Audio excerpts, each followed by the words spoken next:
안녕하세요. 물리를 사랑하는 여러분, 다시 원격 수업의 도래했습니다. 저는 손재성입니다.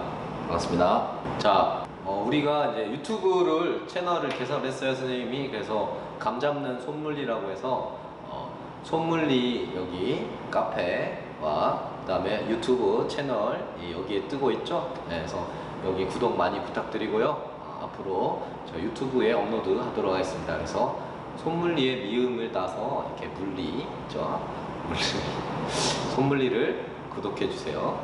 감사합니다. 자, 이번 시간 우리가 물질과 전자기장, 물질의 전기적 특성 파트에서 두 번째 단원이죠. 그래서 원자의 스펙트럼에 대해서 공부를 해보도록 할게요. 원자의 스펙트럼. 이 전 단원에서는 우리가 전하와 전기력에 대해서 공부를 했었죠. 그래서 전하에는 플러스 전하와 마이너스 전하, 플러스 전하에 해당하는 원자핵, 그리고 마이너스 전하에 해당하는 전자가 있어서 원자의 구조를 우리가 알 수가 있었는데, 이제 이번 시간에는 원자의 스펙트럼에 대해서 공부해 보도록 하겠습니다. 자, 학습 목표를 한번 살펴볼까요? 원자 내의 전자는 불연속적 에너지 준위를 가지고 있음을 스펙트럼을 관찰을 통하여 설명할 수 있다라고 합니다. 스펙트럼 관찰, 스펙트럼이 무엇인가에 대해서 우리가 알아볼 수 있습니다.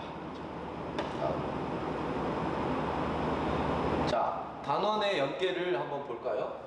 이전 시간에 배운 원자 구조와 전기력에 관한 내용이 전 시간에 배웠죠. 그리고 선 스펙트럼, 그리고 에너지 준위에 대해서 이번 시간에 배우고, 앞으로는 에너지 띠와 반도체에 대해서 다음 단원에서 배우도록 하겠습니다. 학습 내용을 보면 선 스펙트럼과 불연속적 에너지 준위와 원자와의 관계가 있다는 걸 알 수가 있어요. 스펙트럼이라고 하는 것은 빛의 영역, 빛의 파장에 따른 영역대에서 어떤 일정한 파장의 빛만 나오는 경죠. 그래서 그게 연속적이지 않고 불연속적이라는 것을 알 수가 있습니다. 자, 생각 나누기 도입 영상을 한번 살펴볼까요?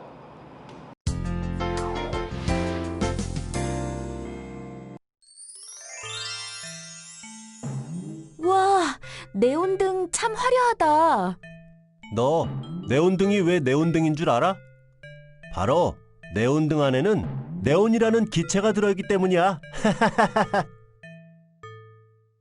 꼭 그렇지만은 않아. 저 중에 빨간색 네온등만 네온 기체가 들어있다고. 어?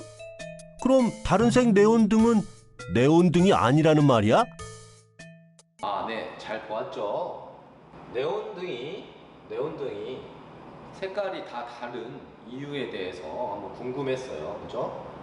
도시를 밝히는 네온등 간판색은 색에 따라서 다른 종류의 기체가 들어있다라고 되어 있죠. 그래서 네온등에서 기체마다 다른 색을 내는 까닭은 무엇인지 이 생각 나누기를 또 구글 클래스룸에 같이 한번 토의를 해보도록 하겠습니다. 자, 그래서 여러 가지 전등 빛이 색깔이 여러 가지로 나뉘는데 왜 그럴까 보면, 자, 첫 번째 우리가 선 스펙트럼을 비교하기 위해서 태양에 있는 밝은 하늘을 관찰을 하게 되면 연속적인 스펙트럼이 나타나요.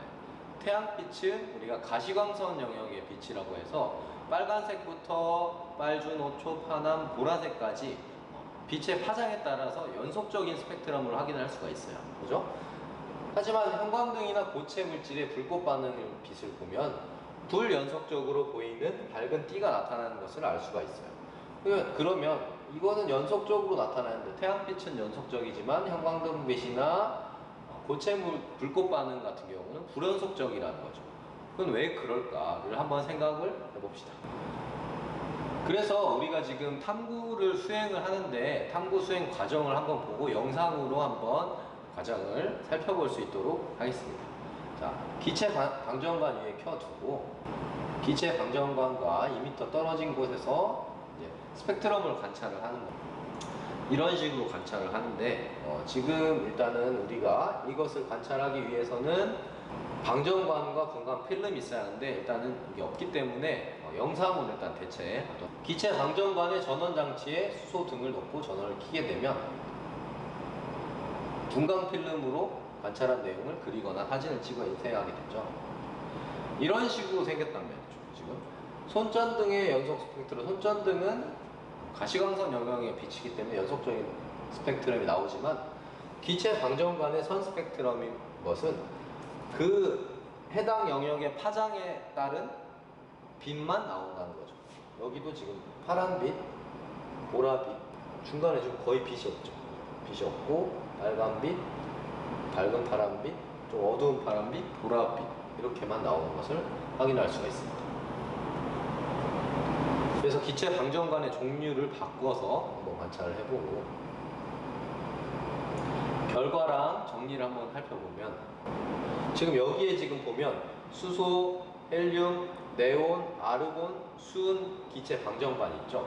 그래서 맨눈으로 관찰한 색은 수소 방정관의 경우는 붉은색이 나타난다고 말할 수 있어요. 스펙트럼도 이렇게. 헬륨인 경우는 밝은 주황색이 나타난다. 그 다음에 네온인 경우에는 붉은색이 나타난다는 거. 아르곤인 경우에는 보라색이 나타난다. 수은의 경우에는 청록색이 나타난다. 그래서 스펙트럼을 봤을 때 네온 쪽은 약간 붉은색, 그죠? 그 다음에 아르곤과 수은 쪽은 보라색과 청록색. 여기에 많은 스펙트럼을 관찰할 수 있다는 거죠.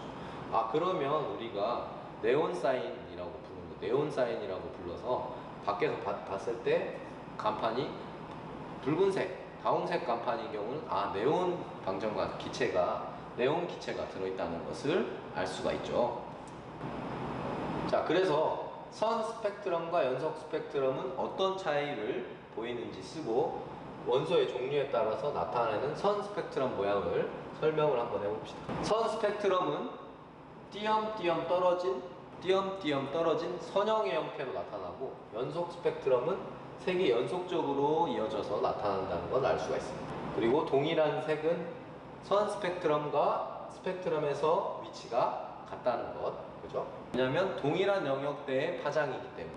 태양과 백열 등의 스펙트럼을 관찰한 후에 기체 방정관의 스펙트럼과 비교해서 친구들에게 설명을 한번 설명해보고 봅시다. 자, 기체 방정관의 스펙트럼은 선 스펙트럼 형태로 나타나고 태양의 스펙트럼은 백열등의 스펙트럼과 같이 연속 스펙트럼 형태로 나타나요. 자, 백열등은 거기 안에 필라멘트가 내는 빛이죠. 마찬가지로 온도가 높아짐에 따라서 빛이 나오는 형태, 열과 빛이 나오는 형태이기 때문에 태양빛과 같은 연속적인 스펙트럼을 나타나는 것을 알 수가 있죠. 자, 스펙트럼, 연속 스펙트럼과 선 스펙트럼의 차이 잘 이해되었죠? 그러면 우리가 이제 영상을 한번 보고 실험해 가보도록 하겠습니다.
자, 영상 잘 보았죠? 그래서 이런 실험 영상을 우리가 보고 관찰을 다 했어요. 그래서 실험 내용에 대한 것을 정리를 할 수가 있어야겠죠. 자, 스펙트럼이 무엇이냐? 다시 한번 볼까요? 스펙트럼이 무엇이냐? 빛을 진동수에 따라 분해해서 나타낸 것. 그러니까 하나의 빛을 여러 가지 파장의 영역대로 분해해서 나타낸 것을 스펙트럼이라고 합니다. 그죠? 네. 자, 진동수 또는 파장이라고 했죠? 왜? 빨간색은 진동수가 어때요? 파장이 길고 진동수는 작고, 보라색일 경우는 진동수는 크고 파장은 짧죠. 그죠? 그래서 진동수나 파장에 따라서 분해해서 나타낸 것이라고. 연속 스펙트럼은 모든 파장의 빛의 색이 연속적으로 나타내는 것을 연속 스펙트럼이라고 하고, 햇빛과 같이 고온의 물체에서 나오는 빛은 보통 연속 스펙트럼으로 나타난다라고 알 수 있습니다. 그렇죠? 흡수 스펙트럼은 방출과 흡수가 있죠. 흡수는 뭐예요? 그 영역대의 파장에 해당하는 빛을 흡수해버리는 거죠. 그럼 그 영역대의 파장의 빛이 어떻게 돼요? 검은색으로 나오겠죠. 백색 광이 차가운 기체의 원자를 지날 때 고유한 파장의 빛이 흡수가 되면 어두운 선의 형태로 나타나는 스펙트럼, 그 영역대만 까만색으로 나타난다. 방출 스펙트럼은 그 영역대의 빛만 색깔이 나타나는, 아까 기체 방정관처럼, 그렇죠? 뜨거운 원자에서 직접 방출되는 고유한 파장의 빛에 의해서 밝은 선의 형태로 나타나는 스펙트럼, 그죠? 선 스펙트럼, 연속 스펙트럼, 그죠? 자, 여기 지금 보시면 수소 기체 방정관이 쭉 간단 말이에요, 그죠? 그러면 분광기를 통해서 스크린에 가면 지금 410 나노미터, 434 나노미터, 486 나노미터, 656 나노미터. 파장이 길어지면 길어질수록 색깔이 어때요? 빨간색이 됐죠? 파장이 짧으면 짧아질수록 보라색이 됐습니다. 그죠? 그래서 고유한 파장의 빛이 나옵니다. 수소 원자가 갖는 고유한 파장의 빛이. 근데 왜 이렇게 연속적이지 않고 불연속적으로 나오냐 라는 것에 대해서 궁금하죠? 연속적이지 않고 불연속적으로 나오는 것에 대해서 궁금하죠? 궁금한 거 맞죠? 맞나요? 자, 그럼 한번 알아봅시다. 자, 선생님, 근데 갑자기 여기 광자가 나왔죠? 이 식을 우리가 보고, 이 식을 보고 앞에서 우리가 그 보호의 원자 모형에 따른 전자 궤도에 따른 이론과 이 광자에 대한 이론을 합치게 되면 왜 그 영역대의 파장의 빛이 나오는지 알 수가 있어요. 자, 광자라는 것은 무엇이냐면 플랑크와 아인슈타인의 이론에 따르면 빛은 입작성을 띠른다고 하는데 이를 광자라고 한다. 빛을 하나의 빛 알갱이로 보는 거예요. 빛 알갱이. 빛 한 개, 두 개, 세 개 알갱이로 보는 것을 알 수가 있어요. 그래서 광자를 에너지를 어떻게 구하냐면 H 곱하기 F. F는 빛의 진동수를 말해요. 빛의 진동수. 자, F는 빛의 진동수. 다른 말로 하면 빛의 파장이겠죠. 파장. 그러면 빛의 파장을 어떻게 구하죠? 우리가 빛의 속도를 어떻게 구하죠? 빛의 속도는 C죠. 그죠? 그러면 속력은 시간분의 거리죠. 그러면 시간분의 거리는 뭐예요? 시간분의 거리. 거리는 파장이다.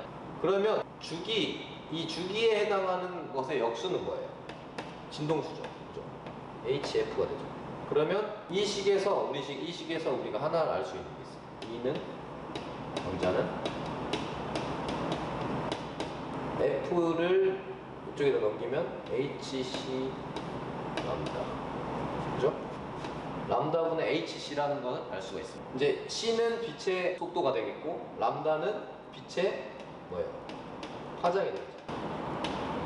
그래서 H는 우리가 플랑크가 만들어낸 식이기 때문에 플랑크 상수라고 우리가 표현을 해요. 그래서 6.625 곱하기 마이너스 10의 34승 줄 곱하기 세. 그래서 매우 작은 수예요. 매우 작은 수. 이게 플랑크 상수죠. 이게 플랑크 상수. 그래서 요 식이 있다는 걸 우리가 알아두면. 그래서 광자 에너지는 이렇게 구한다라는 것을 알 수가 있고, 다음 보호의 원자 모형에 대해서 보죠. 자, 전자의 궤도예요. 전자의 궤도는 원자에서 전자는 특정한 궤도만 허용이 되는 거예요. 특정한 궤도. 그 궤도에 전자는 정해진 에너지 값을 가진. 우리가 깔때기 모양으로 수소 원자 모형을 설명했죠. 깔때기 모양의 맨 마지막 바닥에 있는 것이 바닥 상태 에너지였고, 한 칸 한 칸 올라갈수록 점점 들뜬 상태가 되는 거예요. 그 에너지 값이 점점 커진다는 걸 알 수가 있죠. 그리고 전자의 전이라는 것은 이동한다라는 것은 전자가 안정한 궤도에서 다른 안정한 궤도로 이동한다는 것을 전이라고 표현하는 거예요. 전이. 그래서 에너지 준위의 차이에 해당하는 빛 에너지를 흡수하거나 방출하는 거죠. 자, 잘 보세요. 낮은 에너지가 있었는데 높은 에너지로 가기 위해서는 에너지를 흡수를 해야겠죠. 그리고 높은 에너지에 있는 것을 낮은 에너지로 올 경우는 에너지를 방출해야 한다는 거죠. 그렇죠? 그래서 여기 그림을 보면 지금 전자가 바깥쪽 궤도로 전이를 하면서 광자를 흡수한다라고 되어 있죠. 자, 여기 지금 보면 여기 가운데에 있는 가장 안쪽 궤도에서 첫 번째 바깥쪽 궤도로 간단 말이에요. 그러면 에너지가 커져야겠죠. 에너지 커지려면 빛 알갱이에 의해서 에너지를 흡수를 해야 한다는 거죠. 에너지를 흡수를 해야, 흡수한다는 건 여기에 충돌을 딱 때린다고 생각을 해도 돼요. 그러면 전자가 운동 에너지 커져서 빵 하고 올라간다고 생각해서 여기서 이제 돌게 되는 거죠. 그죠? 바깥쪽 궤도로 돌게 되는 거예요. 이것을 뭐라고 한다? 전이라고 합니다. 그래서 안쪽 궤도로 전이하면서 광자를 방출한다. 요거는 반대로 에너지를 줄이려고 해요. 에너지를 줄일 경우 에너지가 어떻게 하면 줄여요? 광자 알갱이, 빛 알갱이를 밖으로 내놓아야지, 빛 알갱이가 나가야지. 이제 여기 지금 높은 에너지의 준위에서 낮은 에너지 준위로 내려올 때는 이만큼에 해당하는 차이에 해당하는 에너지를 빛으로 보낸다라고 생각하면, 전자가 전이할 때 방출 또는 흡수하는 광자 에너지는 다음과 같다. 아까 선생님이 구하는 식이 여기서 또 나오죠. 그죠? 지금 보면, 자, 빛 에너지는 플랑크 함수에다가 진동수를 곱한 F인데, F는 빛의 속도를 광속 c라고 했을 때, 속력은 시간분의 거리였죠. 시간을 t라고 했을 때 거리가 람다고, 시간의 역수인 값을 진동수라고 했죠. 그래서 이렇게 구할 수가 있어요. F를 놓으면 F는 뭐가 돼요? 람다분의 c가 되죠. 그러니까 여기서 람다분의 c를 넣으면 이렇게 되겠죠. 그죠? 그래서 람다분의 h, 요것이 에너지를 구하는 식, 또는 hf를 h 곱하기 f는 빛의 에너지를 구하는 식이라는 것을 알 수가 있어요. 그런데 요거는 지금 람다로 읽어요. 그런데 여기 지금 보면 에너지의 절대값, 이 n의 에너지와 이 m의 에너지 차의 절대값만큼이 빛의 에너지로 나온다. 그러니까 여기가 2의, 예를 들어서 2의 n인 거죠. 여기가 2의 m인 거죠. 그러면 이 에너지의 차이만큼이 빛의 에너지로 나온다.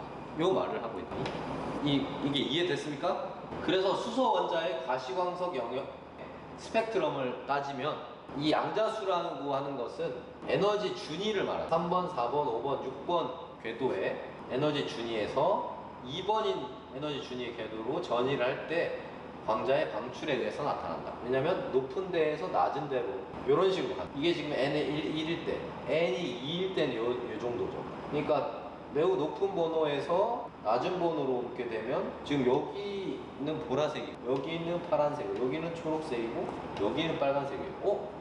선생님, 그러면 파장의 영역에 따라서 에너지 값이 다른 거네요? 맞습니다. 지금 파장의 영역에 따라서 보라색일 경우가 에너지가 제일 크죠? 그리고 빨간색일 경우가 에너지가 제일 작죠. 이것을 어떻게 알 수 있었죠? 아까 수식에서도 알 수 있어요. 선생님이 얘기를 했죠. 보라색 영역의 파장은 짧고 진동수는 크다고 했어요. 보라색 영역은 진동수가 커요. 그러면 에너지도 높은 거죠. 빨간색 영역은 에너지가 작아요. 그러니까 진동수가 작으니까 에너지도 작은 거죠. 빨간색 영역은 대신에 파장이 있고, 그래서 에너지와 이 빛의 진동수가 비례하는구나, 파장과 빛의 에너지는 반비례하는구나 라는 것을 알 수가 있어요. 왜냐하면 빛의 속도는 항상 일정하기 때문에. 그래서 전자 전위와 수소 가시광선 영역의 스펙트럼에 대해서 다시 한번 정리할 수 있도록 살펴보도록 하겠습니다.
네, 잘 보았죠? 자, 정리가 잘 되었죠?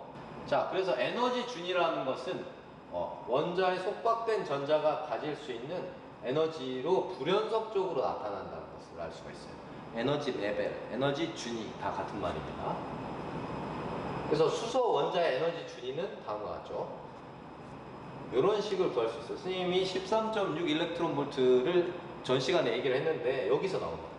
자, 이의 첫 번째 레벨인 건 바닥 상태를 말하는 거죠. 바닥 상태일 경우는 N이 1이기 때문에 마이너스 13.6 일렉트론 볼트가 되는 거죠. 두 번째는 첫 번째에서 한 칸 올라가게 됩니다. N이 2가 2일 때는 2의 제곱이 돼요. 2의 제곱분의 마이너스 13.6이니까 얼마가 되죠? 약 마이너스 3.4 일렉트론 볼트가 나오네요. 그죠? 세 번째 준위일 경우는 더 작아지겠죠. 13.6의 9분의 1이 되는 것을 알 수가 있습니다. 그래서 이런 식으로 지금 보면 아까 가시광선 영역의 빛의 영역에 가시광선보다 에너지가 높은 것을 우리는 자외선 영역대. 자외선 영역대는 N이 1로 나오는 N이 1이라는 건 바닥 상태로 떨어진다는 거죠. 바닥 상태에서 높은 에너지에서 바닥 상태로 떨어진다. 그게 자외선 영역이고 여기는 가시광선 영역. 가시광선 영역보다 에너지가 작은 것이 적외선 영역. 그래서 우리 TV 리모컨이나 이런 것들 다 적외선으로 씁니다. 이걸 자외선 쓰면 어떻게 돼요? 자외선 차단제 발라야죠. 차단 큰일 납니다. 자외선 막 이제 피부 암 걸리고 그럽니다. 그죠? 자, 수소 에너지 준위와 스펙트럼에 대해서 한번 또 살펴봅시다.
확인하기를 한번 봅시다. 확인하기. 선 스펙트럼이 나타난 까닭을 보어는 어떻게 설명해드릴까? 원자에서 전자 전이가 일어난 두 궤도 사이의 에너지 차이에 해당하는 빛의 진동수로 설명한 거죠. 그죠? 원자에서 전자 전이가 일어난 두 궤도의 사이의 에너지 차이. 그러니까 바닥 상태와 첫 번째 도둑 상태. N이 1일 때와 N이 2일 때 그 차이만큼 해당하는 진동수로 설명하였습니다. 그죠? 그러니까 선 스펙트럼이 나타나는 것은 에너지 준위가 결정이 돼 있다는. 에너지 준위가 결정이 돼 있으니까 그 에너지 준위를 뛰어넘기 위해서는 선 스펙트럼밖에 나타날 수가 없어요. 연속적으로 나타날 수가 없는 거죠. 에너지 준위가 연속적이라면 선 스펙트럼이 안 나타나고 연속 스펙트럼이 나타나는 거예요. 하지만 에너지 준위가 불연속적이기 때문에 선 스펙트럼이 나타난다는 것을 알 수가 있죠. 뜨거운 원자에서 방출되는 고유한 파장의 빛에 의해서 밝은 선의 형태로 나타나는 스펙트럼, 선, 방출 스펙트럼이 되겠죠. 방출되니까 방출되는 선 스펙트럼이 되겠죠. 또 원자 내 전자가 갖는 에너지 상태로 양자수에 따라 결정되며 불연속적인 값을 갖는다라는 것은 에너지 준위가 되겠죠. 에너지 준위. 자, 우리는 이제 이번 시간에 창의융합 활동하기 또 과제가 나가는데 빛과 소리는 파장과 진동수로 나타날 수 있다는 공통점이 있죠. 이 원소의 선 스펙트럼의 색과 그 색에 어울리는 진동수의 소리를 짝지어보고 악기를 이용해 표현하고 감상해보자 라고 했는데 이거를 악기를 이용해서 표현하고 감상하긴 너무 그러니까 어떻게 표현할 수 있을까 라고 해서 여러분들이 좋아하는 악기를 한번 선택하고 선 스펙트럼을 생각해서 색깔로 한번 나타내 보는 걸 과제로 내도록 하겠습니다. 네. 다음 시간에는 물질의 전기적 특성, 에너지 띠에 대해서 설명을 하겠습니다. 네, 이번 시간 강의를 들어주셔서 감사합니다. 감사합니다. 자, 물리, 손물리 구독해주세요. 안녕.